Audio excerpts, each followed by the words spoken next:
We don't stop. Over a 12-month period, obviously we have all the book sports go through winter. We also have a very large IMS programme. Through summer, we have quite a few tournaments. So we'll have, this year alone, we've got the Frisbee Student Championships, we've got the Frisbee National Championships, we've got Frisbee World Championships. We also have the Touch Rugby World Championships this year we're hosting, and quite a few other smaller tournaments for the touch rugby as well. So we are going weekend to weekend through summer. We very rarely get a break. Without the turf tank, I really don't think we'll be able to do it. This year alone, we've got 3 separate events within, I think it's a 5-day period.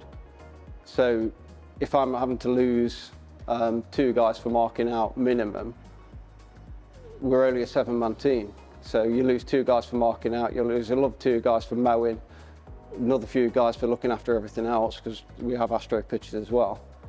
It just would not be feasible. Honestly, without the autonomous marking, a lot of these events would not be able to go ahead on our grounds. We got invited to a demo at Loughborough University to see the turf tank, and instantly it was, we need one of these machines. At the university, we do have quite a lot of ground staff that are all skilled staff, but usually when you get new staff coming in, they'll come from a football background or a rugby background. So coming into a university where you can do any sports, we can do softball, baseball, Gaelic football, anything like that. It's kind of hard to find people with all-round marking knowledge. So, you know, when we're doing tight turnaround as well, so going from winter sports to cricket, we'll only have a period of like 2 weeks to get the ground stripped around and turn around and ready. So for me, it's kind of a no-brainer. Get the robot to do the marking while the guys concentrate on the aesthetics and get the grass and pitches right. The basic ideas for changing brand was, with the turf tank, I found the accuracy far better, far superior, especially under trees. Most of our sites have got trees, and on some of the sites we'll be planting more trees. So it's just going to make it far more difficult. But with the turf tank, we can literally mark up to about 3-4 metres away from trees, and it doesn't have a problem.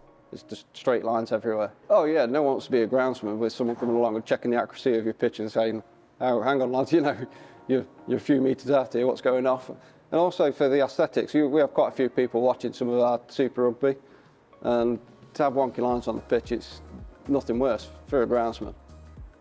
The accuracy with the overmarking, it is second to none, but I've literally followed it round every step of one of my football pitches just to see if it can do every line exactly the same.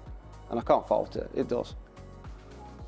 At the university, we have to look at sustainability. It's a big thing, and it's been a big thing for quite a while, but now even more so. So yeah, we won't get any project through, we won't get any capital funds unless we can prove that it's going to be more sustainable for the environment and probably cheaper to run as well. It just wouldn't happen. Currently, with the setup we're using with the turf tank, we can mark out 2.5 pitches per 10-litre tub, whereas in the past, if you go back to strings and push markers, we were using something like 7.5 litres per pitch. So your paint costs alone are halved, and then you're making more savings on things like staffing, so you can get more stuff done at once. Usually, it will take us over 3 weeks. 3 weeks to get the basic footballs and rugby's in through summer, but obviously now with the turf tank we've cut that down. We can get it into just about a week for one person. Let's say, as previous it was 3 weeks with 2 people.